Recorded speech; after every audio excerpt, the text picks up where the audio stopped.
उत्तराखंड के पहाड़ों के बीच बसा एक छोटा सा गांव था जिसे लोग शांतिपुर के नाम से जानते थे। यह गांव अपने डरावने रहस्यों और अजीब घटनाओं के लिए विख्यात था।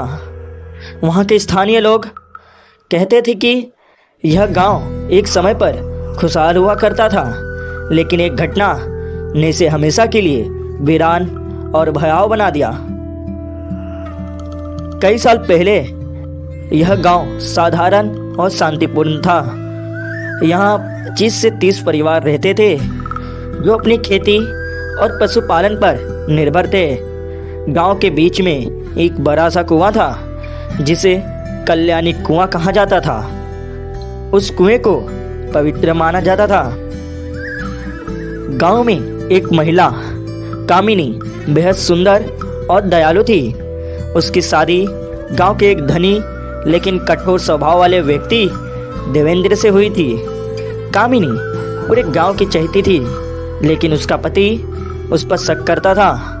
उसे लगता था कि कामिनी किसी और से प्रेम करती है। यह शक धीरे धीरे उसके दिमाग में जहर बन गया। एक अमावस्या की रात देवेंद्र ने कामिनी को कुएं के पास बुलाया। उसे कहा कि वह उससे कुछ खास बात करना चाहता है।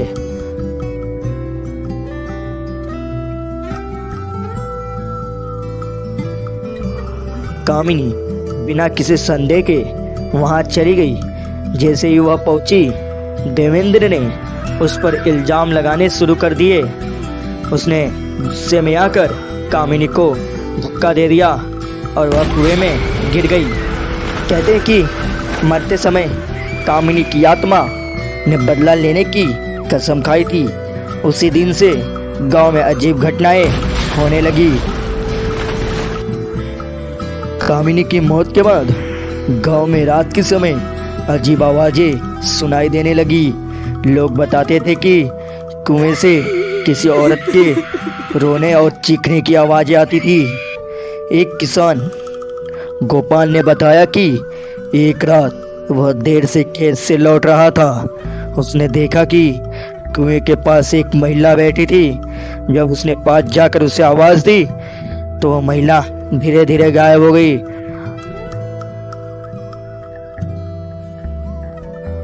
और मैं वहीं बेहोश हो गया। गांव में अजीब घटनाएं होने लगी, जिस वजह से पूरा गांव खाली हो गया। वहां पर कोई इंसान नहीं रहा। गांव पूरा वीरान पड़ चुका था। कई वर्षों बाद एक घुमक्कर साधु उस इलाके में आए। आते ही उन्हें सब समझ आ गया कि यहाँ क्या हुआ था, तो उन्होंने गांव में पूजा करने का निश्चय किया। साधु जी ने गांव में हवन और पूजा की।